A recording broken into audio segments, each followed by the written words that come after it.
Hey, hope you're doing okay.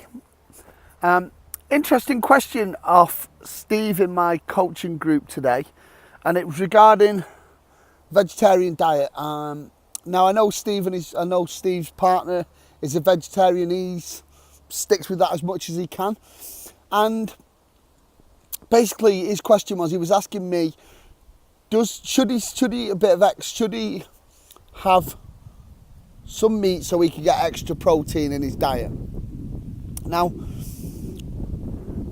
here's my thoughts, and it's not against vegetarianism, so that's not going to be it. But becoming vegetarian is a very difficult choice, and it's not just that you've got to give up meat, but it's very difficult to continue to meet not just your protein needs, as in grams of protein, but also to make sure that you've got a complete range of the amino acids within the protein.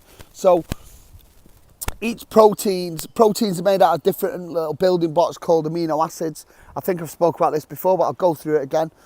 And each protein, so there are essential and non-essential amino acids. So you must get the essential amino acids, and your body can produce non-essential amino acids by breaking them down. But if you are eating a vegetarian diet, it's much more difficult to get that complete range of essential amino acids through your diet. So you have to be very good at mixing and matching different protein sources. So most meats are complete sources of protein, so they have all your essential amino acids in.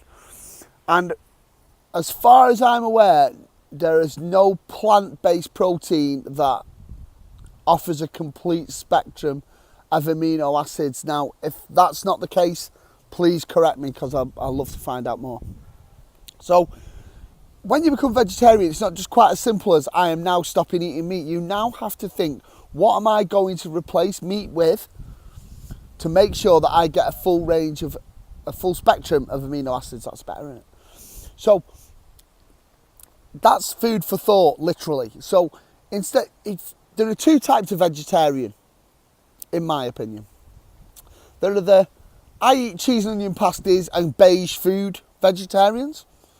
They just cut meat out, and they don't think about anything about what they're going to replace with, how they're going to still get their full spectrum of amino acids.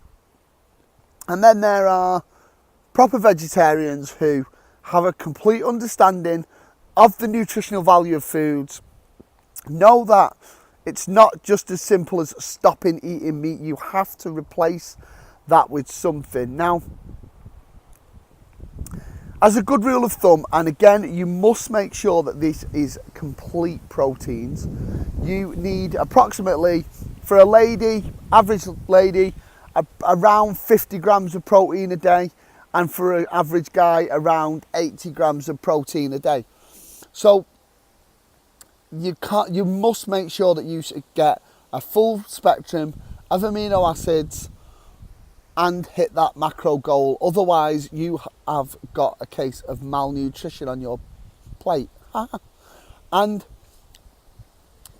malnutrition doesn't always just mean I'm not eating enough. It means I'm not getting a full spectrum of nutrients. So that's really something that you should be thinking about, Steve, is, am I getting a full spectrum of amino acids? And to be honest, I couldn't tell you without going through every single thing, because I've not invested into vegetarianism.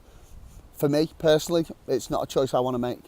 So the question is this: if you are tracking your calories and macros, and you're following a vegetarian diet, and you are getting less than 50 to 80 grams of mixed proteins per day, you need to look at how you're going to improve that. And not only improve it, but make it so that it's a full range of amino acids. I hope that's been some use for you, and I'll catch you again.